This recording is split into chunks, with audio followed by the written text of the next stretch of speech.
Vamos a hablar de un tema que es pan de cada día en la atención primaria y que genera muchísima ansiedad, la masa escrotal.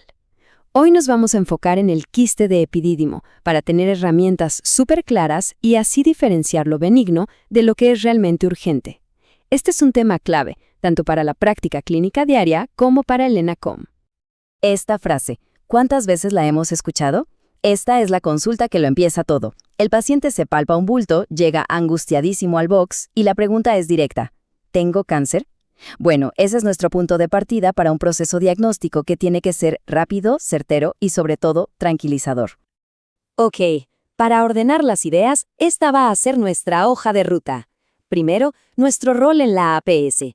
Luego, definimos bien qué es un quiste de epidídimo y nos metemos de lleno en el examen físico. Después, un repaso a los diagnósticos diferenciales clave para el EUNACOM, para qué nos sirve la ecografía y finalmente cerramos con el manejo y cuándo derivar. Y aquí está el corazón del asunto, nuestra principal responsabilidad. A nosotros no se nos pide ser patólogos ni tener la certeza histológica de cada masa. Nuestro rol como médicos generales es ser ese primer filtro experto. Nuestra pega es separar con seguridad una condición benigna y súper frecuente de algo que podría ser un tumor testicular, que es una urgencia. Bueno, entremos en materia. Vamos a definir la masa escrotal, que por lejos más nos vamos a encontrar en la consulta. Estamos hablando de los quistes del epidídimo y los espermatoceles. Entonces, ¿qué es un quiste de epidídimo? Es súper simple. Imaginen uno de los tubitos del epidídimo que se dilata, se hincha y se llena de un líquido ceroso. Bien clarito. Eso es todo. Y luego tenemos a su primo hermano, el espermatocele. Es, en esencia, lo mismo, un quiste en el epidídimo, casi siempre en la cabeza. La única diferencia es el contenido. En vez de ser un líquido claro, es más bien lechoso, porque como dice su nombre, tiene espermatozoides. Ahora, ojo, y este es el punto clave para nuestra práctica. Aunque en teoría son distintos para efectos prácticos para lo que vamos a hacer en el box, son la misma cosa. No los vamos a poder diferenciar al examen físico, y la verdad no importa porque se presentan, se diagnostican y se manejan de manera idéntica. Pasemos ahora a nuestra mejor herramienta, lejos, el examen físico. Aquí es donde se juega el partido.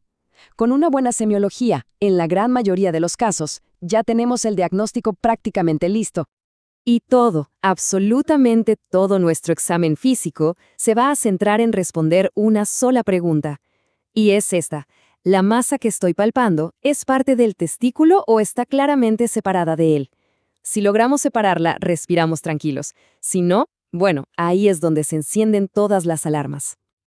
A ver, ¿cómo lo hacemos bien? La técnica es clave. Hay que ser sistemáticos. Paciente de pie. Primero, con calma, palpamos el testículo, que debe sentirse liso, homogéneo.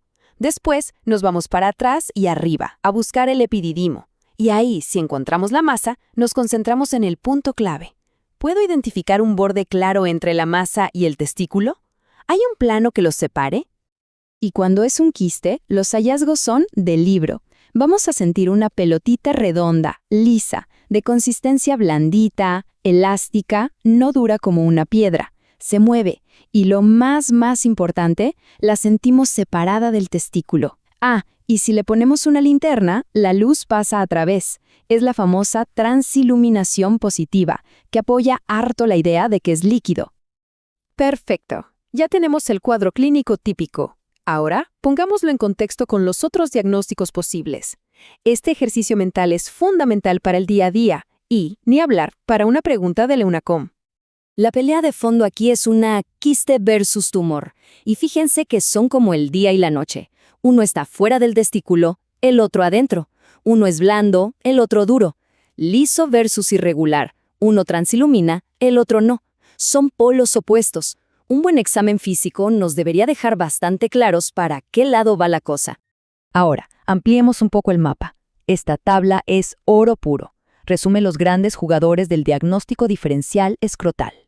De nuevo, el quiste y el tumor, definidos por si son extra o intratesticulares. Luego el varicocele, esa clásica sensación de bolsa de gusanos que se siente más con Valsalva. el hidrocele, que es un aumento de volumen generalizado donde cuesta pillar el testículo, pero que transilumina, y la hernia, que viene desde arriba. Entonces, si nuestro examen físico es categórico, el diagnóstico está casi listo. ¿Qué papel juega entonces la ecografía testicular? Bueno, su rol es confirmar nuestra sospecha y darnos una capa extra de seguridad. No está ahí para reemplazar nuestro juicio clínico. Y que no quepa duda, la ecografía testicular es el gold standard. No hay un examen mejor para mirar lo que hay adentro del escroto. Es detallada, no irradia y es accesible. Pero la pregunta del millón para nosotros en la APS es, ¿cuándo la pido? ¿La pedimos para todos los casos o la guardamos para situaciones más puntuales? Y los objetivos son súper claros. 1. Confirmar que es líquido, o sea, que se vea anecoico en la imagen. 2. Confirmar que está fuera del testículo. 3, que es clave, nos deja ver que el testículo en sí mismo está impecable, sanito. Y 4, que no es menor, sirve muchísimo para calmar la ansiedad de ese paciente que necesita ver un informe que diga benigno para quedarse tranquilo. Listo, ya tenemos el diagnóstico confirmado. ¿Y ahora qué?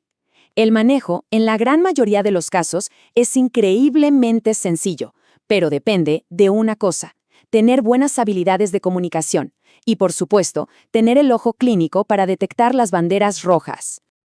A ver, si tenemos un quiste de epidídimo que no da ningún síntoma, nuestra mejor receta no es un medicamento. Es la palabra: educar y tranquilizar. Ese es, de hecho, el tratamiento. ¿Y qué le decimos al paciente? Hay que ser súper claros. Primero, que esto es 100% benigno y muy común. Segundo, que no tiene nada que ver con el cáncer ni se va a transformar en uno. Tercero, que no le va a afectar ni su vida sexual ni su fertilidad. Y cuarto, que si no le molesta, no se hace absolutamente nada. Con eso, el paciente se va tranquilo para la casa. Pero alerta, porque aquí viene el mensaje más importante de todos, el que no se nos puede olvidar nunca. Si lo que palpamos es una masa dura que está dentro del testículo, ahí no hay nada que pensar. No se pide una ecografía para ver qué pasa. Se hace la interconsulta urgente a urología. Eso es una sospecha de cáncer testicular hasta que se demuestre lo contrario. Es una emergencia. Ahora, ¿cuándo derivamos un quiste que ya sabemos que es benigno? Bueno, en casos muy puntuales.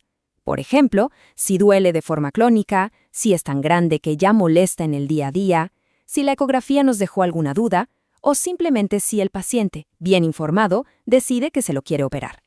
Pero estas son derivaciones selectivas, sin apuro. Entonces, para cerrar, quedémonos con esta idea central.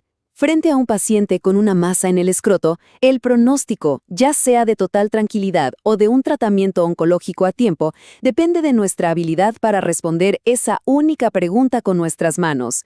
La diferencia entre lo que está dentro y lo que está fuera del testículo lo es todo.